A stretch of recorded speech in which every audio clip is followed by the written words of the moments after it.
Good evening, all of you. I'll start with a disclaimer. I know Sanjay Pugalia now for 40 years. I have seen his transition from Hindi print media to English print media. I have seen his transition from print media to television. I know the entire family too well. So please, the sentiments he expressed should be taken with a pinch of salt.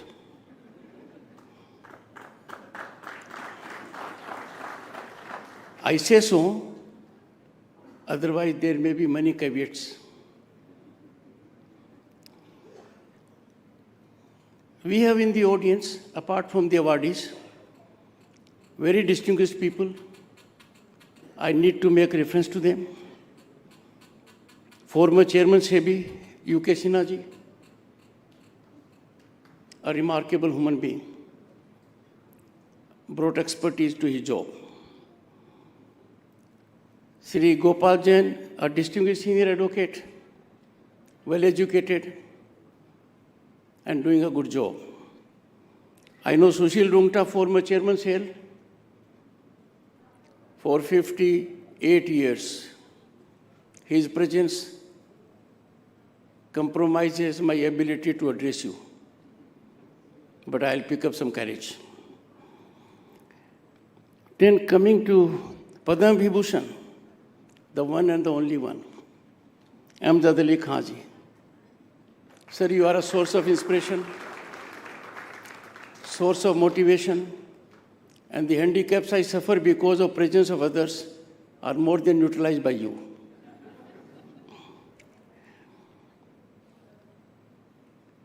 Though Mr. Amitabh Kant is an awardee, but I came to learn about Mr. Amitabh Kant when I was Governor State of West Bengal. People remember me because Mamta ji was Chief Minister there. But I remember my tenure also, apart from Mamta ji, Mr. Amitabh Kant. And I'll tell you why. I was heading a group of 10 governors. We had to formulate a policy of ease of governance. He was then in Niti Aayog, a remarkable human being, very innovative, result-oriented, and his contribution helped me greatly on behalf of other 9 governors to formulate a good report. But then we tend to forget. Well, let us go to 2023. He was involved with an assignment that had potential fault lines that could have compromised his career. Organizing G20 was not easy. Organizing P20 was not easy. He came out with sparkling colors. There was no hiccup anywhere. India was recognized globally that we organized P20 so successfully, it became a role model for others. I know him.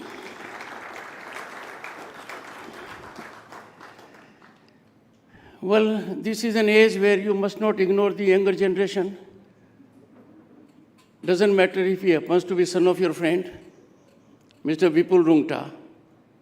He has made his mark in his own right. I know him since birth. I look up to him on issues that matter greatly.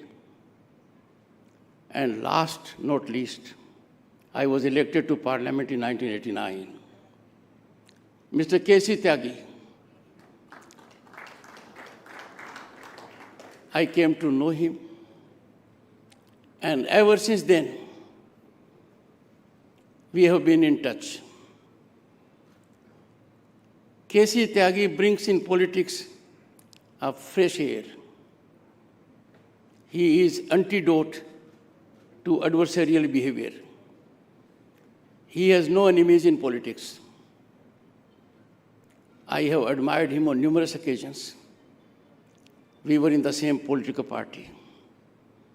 When I had the good fortune to be a minister, the first thing I told him, you deserved it. I got it by accident. Friends, it is a delightful moment for me to be part of NDTV's Indian of the Year event. I'm still wondering why they stopped it in 2015. I was part of governance in 1989. That was beginning of coalition governance. We had more than 20 parties. I was a junior parliamentary affairs minister.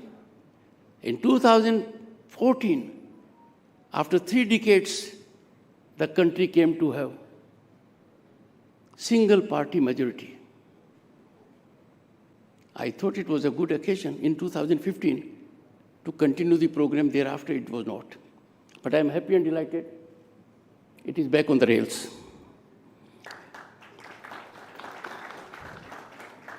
And in a lighter vein, so is our Bharat, home to 1/6 of humanity. We are back on rails. Warmest greetings and wishes to all for a joyous and colorful Holi. This is going to be very different because we never imagined, at least me and Mr. Tyagi in 1989 to 91.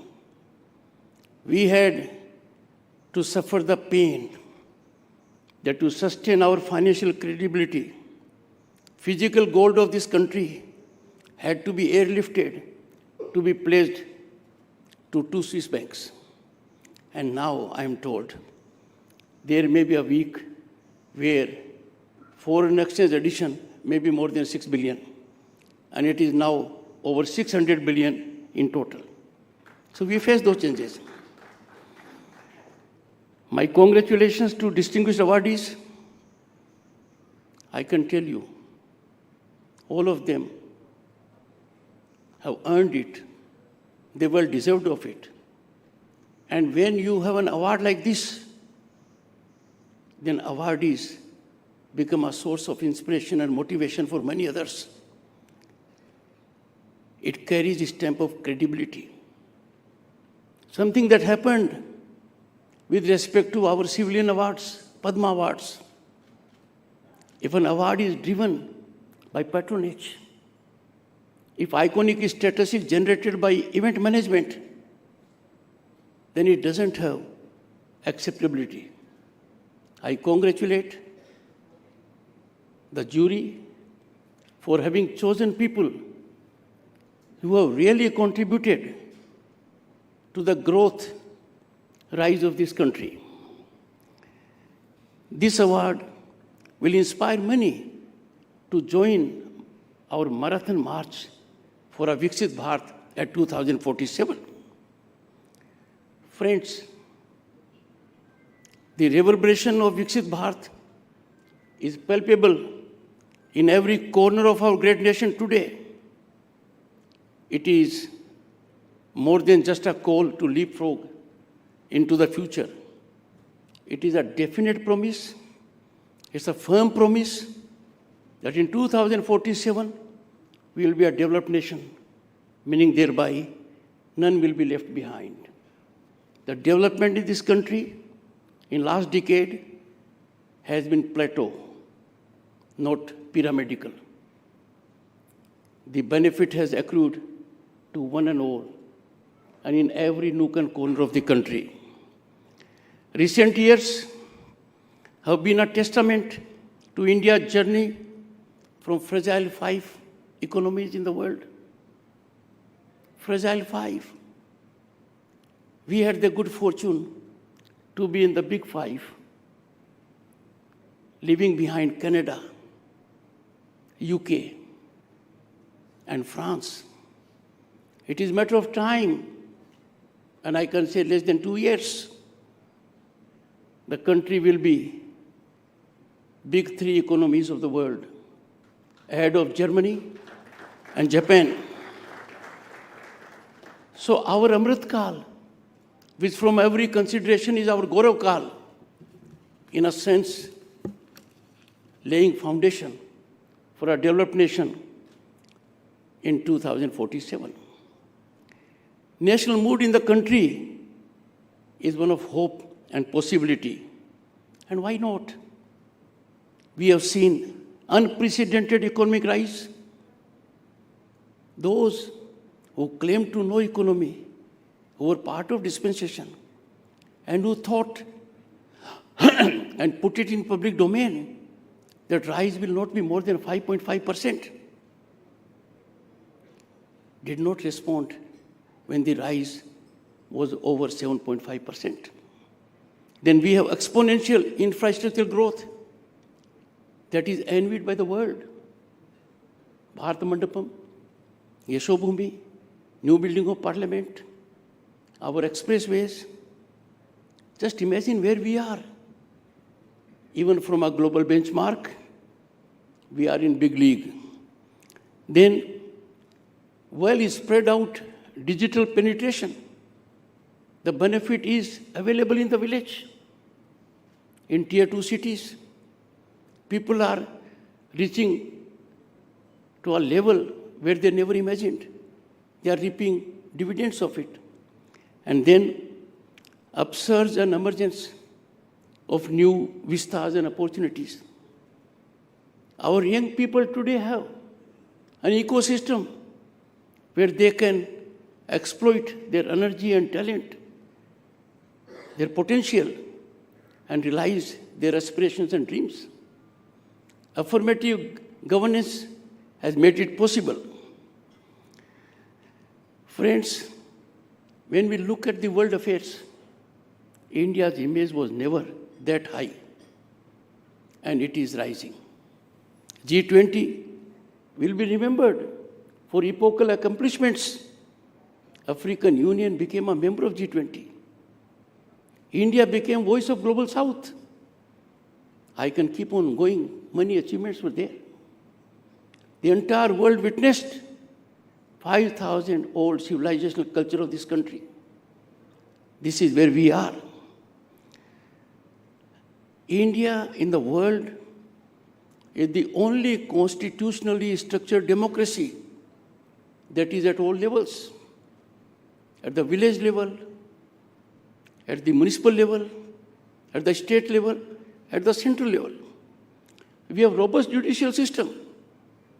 In such a situation, we are obvious, I emphasize, India is obvious pacemaker for global peace and harmony.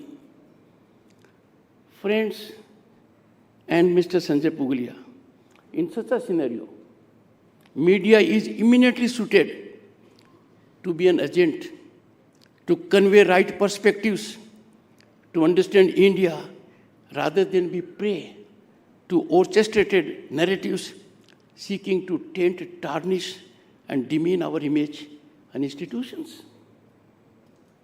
It is something which media needs to reflect and take proactive steps. Democratic values optimally blossom and flourish when there is equality before law, when there is accountable and transparent governance, where patronage, nepotism, and favoritism have no space. There was a time when these three pernicious tendencies dominated our working. But that, soothingly, is a matter of the past. Privileged pedigree has disappeared.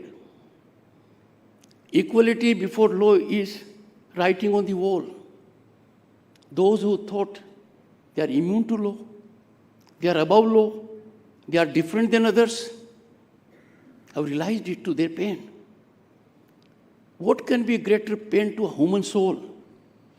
Young boy and girl living in the largest democracy, that some people are more equal than others. They are more privileged. That system has gone. In the process, morale of our youth has gone up. Friends, global institutions earlier used to treat us the way they treat our neighbors and other countries. Get into reformist mode, take care of your economy. You need to understand this kind of working.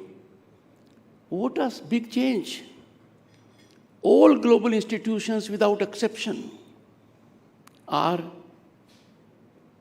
praising India, applauding our growth, recognizing our historic achievements. Take any area, IMF, they say we are a bright star in global economy. We are favorite destination of investment and opportunity. World Economic Forum has expressed confidence that India will be a developed nation in 2047.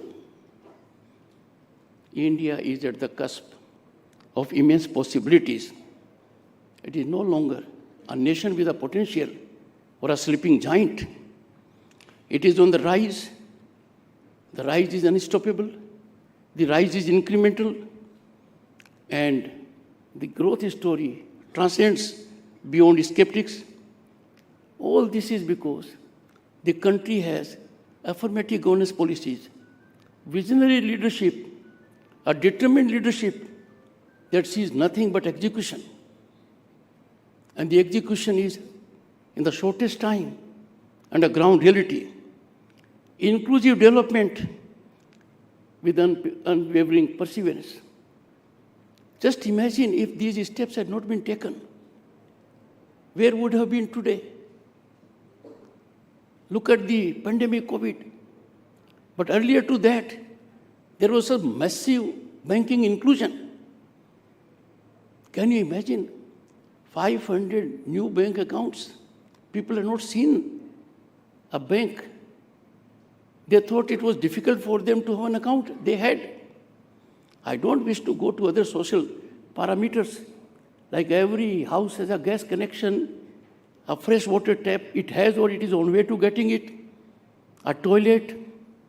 Every village has a center where you can ensure delivery. Lines have disappeared. There was a time people used to take छुट्टी. I'm sure Amitabh Khan ji, you must have felt it. आज मुझे छुट्टी लेनी है क्योंकि मुझे बिजली का बिल जमा कराना है. आज मुझे छुट्टी लेनी है कि पासपोर्ट की एप्लीकेशन देनी है. We have transformed. We are in the big league of nations that have availed technology for rendering services. And this has contributed massively to transparent, accountable governance. India, friends, and media in particular needs to take note of it. We are amongst few countries in single digit that are extremely alive to the power of disruptive technologies. Our Quantum Computing Commission is in place. Green hydrogen mission. Allocation has been made of 6,000 crore for the earlier one, 19,000 crore for the second one. In artificial intelligence, machine learning, blockchain, our focus is there. Gone are the days when we used to wait that technology will be developed in the West. We will be in the queue to get it. They will decide how much we get it. Circle is complete. India is now epicenter. India leads in harnessing these technologies. Media in such a scenario is an important factor, a great stakeholder in promoting these affirmative changes. It can contribute massively in building great Bharat, a Bharat of our dreams, foundation of which has been laid down in Amrit Kal. No nation, and now I'm coming to what media needs to do according to my perspective. No nation can grow without unflinching, steadfast, emanating from heart commitment to its nationalism and culture in all its facets. The spirit of nationalism must be deeply embedded in our thought process. How can we countenance some people compromising our nationalism? I appeal to media through you. You are an important media house. Economic nationalism is quintessentially fundamental to growth. If Bharat practices economic nationalism, just imagine we will save in billions drain of foreign exchange. Correspondingly, employment will be generated here. Entrepreneurship will blossom. If industry, commerce, and business decide that raw material will not leave our shores, there will be value addition. Things will go a long way. Media can do a great job. Media has a cutting role in imbibing the spirit of economic nationalism. Let me tell you, and everyone will agree with me, no fiscal gain can justify compromise of economic nationalism. We should not import an item which is available in the country. We need to subscribe to Sabdeshi, vocal for local. The moment we get an item manufactured in this country from outside, we do it only for fiscal gain. We must not yield to this temptation. Media today shapes public opinion, disseminates information, and wields influence over social discourse. It is main pillar of society and country. As fourth pillar of democracy, media credibility lies solely within its own control. It should be effective, and there ought to be no hindrance in its way, while upholding high standards. Its smooth functioning is a collective responsibility shared by media, government, and society. Friends, media serves its cause best by being objective and not getting involved in politics. We know the ground reality. I will not reflect more on it. It should take all care and precaution so as not to become a battleground for partisan politics. Media cannot be platform for free fall of untenable information. It damages our democratic fabric. It shatters individual reputations. It destroys institutions. If you start floating information without due diligence, it can wreck our economy, social fabric.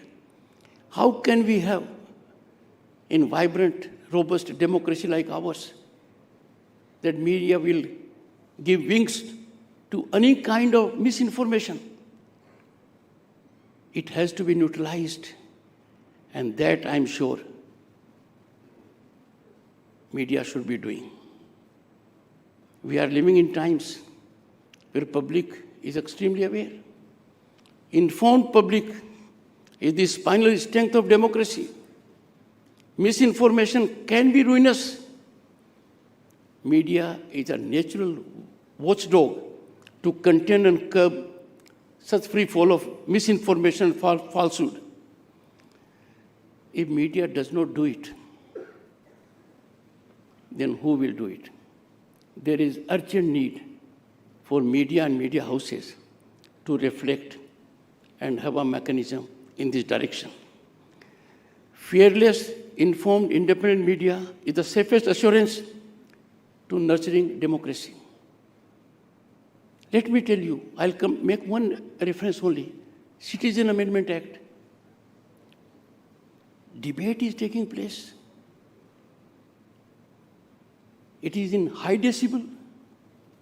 It is orchestrated. And situation is crystal clear.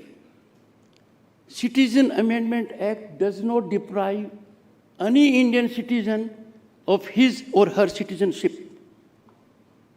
Citizenship Amendment Act does not entitle any man or a woman presently living outside the country to get its benefit.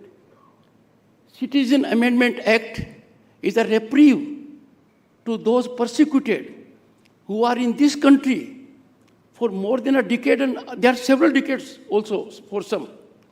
Now, if you go by ethos India has been a sanctuary, a place for those who have been persecuted over centuries. And an impression is generated differently.